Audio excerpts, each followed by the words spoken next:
আমাদের প্রজন্মটা শিখানো হয়েছে রাজনীতি একটা খারাপ জিনিস, এটা করো না। রাজনীতি খারাপ মানুষেরা করে, রাজনীতি খারাপ জিনিস, এটা কুটিল জিনিস, জটিল জিনিস।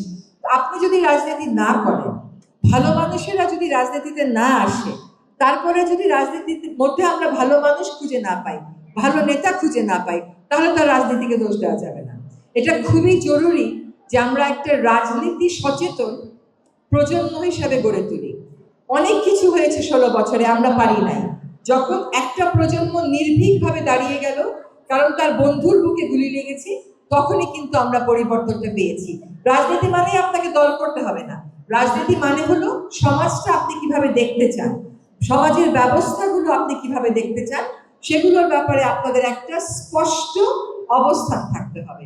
মানুষের অধিকারের বিষয়ে আপনার একটা অবস্থান থাকতে হবে। ভালোকে ভালো বলার, খারাপকে খারাপ বলার আপনার একটা সাহস থাকতে হবে। এটাই হচ্ছে রাজনীতি। রাজনীতি মানে আপনি কোনো একটা দলে জয়েন করে ফেললেন তা কিন্তু না।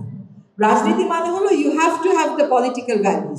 আপনি যদি ইন্টারেস্ট না নেন, তাহলে কিন্তু আর বলতে পারবেন না খারাপ মানুষের রাজনীতি পড়ে গেছে, কারণ আপনি তো ভালো মানুষের দায়িত্বটা পালন করেন নাই। আপনাকে দায়িত্বশীল হতে হবে এবং রাজনীতি বিমুখ হয়ে থাকা যাবে না।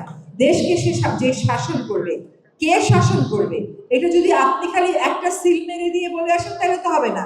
তাকে সার্বক্ষণিক আপনার জবাবদিহিতার মধ্যে রাখতে হবে। প্রয়োজনে নিজেকে সেই দায়িত্ব নিতে হবে। আপনি নিজে দেশ করার দায়িত্ব নেবেন না, আশা করবেন যে এমপি কে ভোট দিয়েছেন সে দেশ গড়ে দেবে, যে মন্ত্রীকে মন্ত্রী বানিয়েছেন সে দেশ গড়ে দেবে, এটা কিন্তু হবে না। আমরা প্রত্যেকে দেশ করার জায়গায় অধিকার না, কর্তব্যের জায়গা থেকে নিজেদের ভূমিকাকে মূল্যায়ন করবো।